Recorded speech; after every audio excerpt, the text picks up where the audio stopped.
যে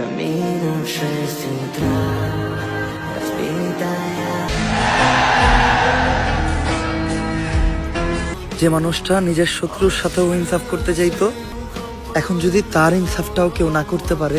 আপনার ইন্তেকালের পরে 40 দিন সময় লাগবে না এদের আপনাকে ভুলে যেতে। কি গাইস, এত সহজে ভুলে গেছেন হাদি ভাইকে? কেউ যদি চাঁদাবাজি করতে আসে বলবেন চাঁদার টাকা হাসনাত আব্দুল্লাহকে দিয়ে এসেছি।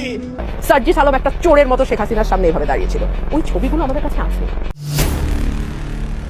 লাখো মানুষের কলিজার টুকরা হাদি ভাই খুন হয়েছে আজকে 1 মাসেরও বেশি হয়ে গেছে। অতঃপর আফসোস, পুরো বাংলাদেশ সরকার মিলে হাদি ভাইয়ের সেই খুনিকে ধরতে পারে নাই। ধরার চেষ্টাটাই তারা করে না। উপরে উপরে দেখায় আমরা চেষ্টা করতেছি, বাট তারা চায় হাদি ভাইয়ের ব্যাপারটা ধামাচাপা দিয়ে দিতে। এটা আমি এখন আরো ক্লিয়ারলি প্রমাণ করে দিব। তোমরা শুধু শেষ পর্যন্ত দেখো আর শেয়ার করো, নিউজ ফিড গরম করে ফেলো, লিখো we are Hadi, justice for হাদি।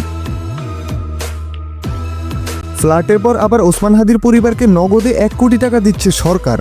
প্রথমত বলি, সরকারের কাছে 1 কোটি টাকা আর তোমার আমার পকেটে 1 টাকা সমান কথা। সরকারের কাছে 1 কোটি টাকা কিছুই না। সরকার শুধু ব্যাপারটা ধামাচাপা দেওয়ার জন্য আলগাপিরিত দেখাচ্ছে। সরকার হাদি ভাইয়ের ব্যাপারটা সিরিয়াস ভাবে নিলে হাদি ভাই হত্যার বিচার করে ইনসাফ দিত, 1 কোটি টাকা না। হাদি ভাই যখন জীবিত ছিলেন তখন শত শত রাজনীতিবিদ কোটি কোটি টাকা দিয়ে তাকে কিনতে চাইছে, কিন্তু কেউ পারে নাই। এমনকি দেশের মানুষ তার প্রতি এতটাই খুশি ছিল যে তাকে জোর করে পকেটে টাকা ঢুকিয়ে দিত। আর সেই হাদি ভাইয়ের পরিবারকে কিনা সরকার 1 কোটি টাকা দিচ্ছে, যাতে তার পরিবার আর বিচার না খুঁজে চুপ হয়ে যায়। তবে হাদি ভাইয়ের মতো আদর্শবান ছেলে যেই পরিবার থেকে আসছে, সেই পরিবার কখনো এটা মানতে চাইবে না। কিন্তু গাইস, রাজনীতির ভয়াবহ সিন্ডিকেট কতটুকু জানেন আপনারা? হাদি ভাইয়ের পরিবারের কাছে হুমকি আসতেছে, হয়তো হাদির বিচার চাওয়া বন্ধ করো, নয়তো এখন পুরো পরিবারকেই হারাইতে হবে। আমরা হাদি ভাইয়ের ইনসাফের সাথে থাকলেও হাদি ভাইয়ের পরিবার হাদি ভাইকে ছাড়া একদম অসহায়। রাজনীতি খুব খারাপ জিনিস।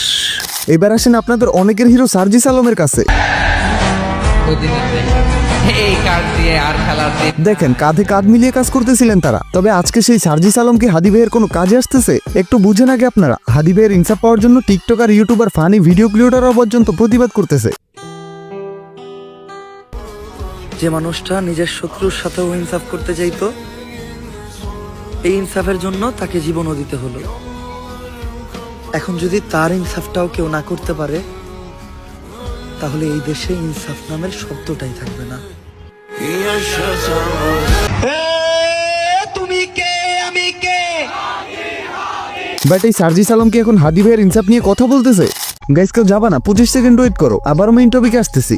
কেমন হয় বলুন তো যদি ঘরে বসে একটা অ্যামাউন্ট ইনকাম করা যায়? হ্যাঁ, আজকে আমি আপনাদের জন্য ঠিক তেমনই একটা সুযোগ নিয়ে হাজির হয়েছি। আমি আপনাদেরকে পরিচয় করিয়ে দিতে চাই বিশ্বের জনপ্রিয় এবং বিশ্বস্ত আর্নিং প্ল্যাটফর্ম 1x এর সাথে। এখানে আপনারা যখন আমার প্রোমো কোড মারুফ55 ব্যবহার করে রেজিস্ট্রেশন করবেন, পিন কমেন্টে থাকা লিঙ্ক ব্যবহার করে, তখন আপনার উত্তোলন হবে ঝামেলাহীন, বিকাশ বা নগদ দিয়ে দ্রুত কয়েক মিনিটের মধ্যেই। প্রথম ডিপোজিটে এক্সট্রা বোনাস তো আছেই, তাহলে আর দেরি কিসের? এখনই রেজিস্ট্রেশন করে ফেলুন। সার্জিস আলম এখন ব্যস্ত আছেন নির্বাচন নিয়ে। ঠিক আছে, আপনি নির্বাচন করেন, হাসনাত আব্দুল্লাহ করতেছে, সবাই করবে, সমস্যা নেই আমাদের। কিন্তু হাদি ভাইয়ের ইনসাফ নিয়ে কেন কথা বলতেছেন না? আপনাদের উচিত ছিল নির্বাচনের আগে হাদি ভাইয়ের ইনসাফ নিয়ে কথা বলা। এত বড় আন্দোলন করতে পারছেন, আর এখন হাদি ভাইকে নিয়ে বড় কর্মসূচি পালন করতে কেন আপনাদের এত আলসেমি? সত্যি তো এটাই যে সার্জিস আলম শুধু নিজের স্বার্থ দেখছেন, ক্ষমতা দেখছেন। আসেন একটু পুরাতন স্মৃতিতে যাই। আমার বঙ্গবন্ধু আমাকে শেখায় ন্যায্যতা, ধর্মনিরপেক্ষতা, আপোষহীনতা আর সাহসিকতা। আমি জানি আমি কাকে সম্মান জানিয়েছি, আমি জানি কাকে কতটুকু সম্মান জানাতে হয়। তিনি কোনো সাধারণ মানুষ নন, তিনি একটি জাতিকে মুক্তিদাতা, এক মহান বীর। এইবার আসেন বর্তমান সময়ে। ওই শেখ মুজিবুর রহমান 1971-এর পরে এই বাংলাদেশের অস্তিত্ব, এই বাংলাদেশের যে সার্বভৌমত্ব, সেটি নষ্ট করে দিয়েছিল। স্বার্থ কাকে বলে দেখছেন? প্রয়োজনে বঙ্গবন্ধুকে চাচ্ছেন এক সময়, আবার প্রয়োজনে বঙ্গবন্ধুকে অপমানও করছেন। মানে ক্ষমতা যখন যেদিকে গেছে উনি সেই দিকে ছিলেন। রুমিন ফারহানাকে আপনারা যতই ট্রল করেন না কেন, তিনি কথাটা কিন্তু ঠিক বলছেন। সার্জিস আলম একটা চোরের মতো শেখ হাসিনার সামনে এভাবে দাঁড়িয়েছিল। ওই ছবিগুলো আমাদের কাছে আছে, আমরা ভুলি না। হাসনাত আব্দুল্লাহ ঠিক ছিল সার্জিস আলমের জন্য, তবে হাসনাতের বিরুদ্ধে ঠিক বলেন নাই। হাসনাত আব্দুল্লাহকে দেখেন। কেউ যদি চাঁদাবাজি করতে আসে বলবেন চাঁদার টাকা হাসনাত আব্দুল্লাহকে দিয়ে এসেছি। প্রয়োজনে তার থেকে চাঁদা নিয়ে আসুন। যে চাঁদা চাইতে আসবে তাকে ধরে ধরে পুলিশে দিয়ে আসুন। একটা রাস্তা করছেন একদিন, রাস্তায় ইয়া দিলে এরকম কাঁথার মতো উঠে গেছে। আপনি কি?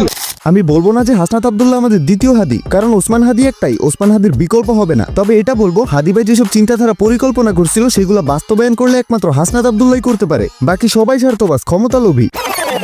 ওকে, আজকে আমি আর বেশি কিছু বলবো না, তবে তোমাদের কাছে একটা রিকোয়েস্ট ভাই, মনুষ্যত্ব জাগাও, হাদি ভাইকে ভুলে যেও না। হাদি ভাই কে ছিলেন মনে করো, আর কিছু না পারো অন্তত হাদি ভাইকে নিয়ে করা ভিডিওগুলো শেয়ার করো, লাইক কমেন্ট করো, ছড়ায় দাও পুরো বাংলাদেশে তোমার প্রত্যেকটা ফ্রেন্ডের ইনবক্সে। ওকে, আল্লাহ হাফেজ গাইস।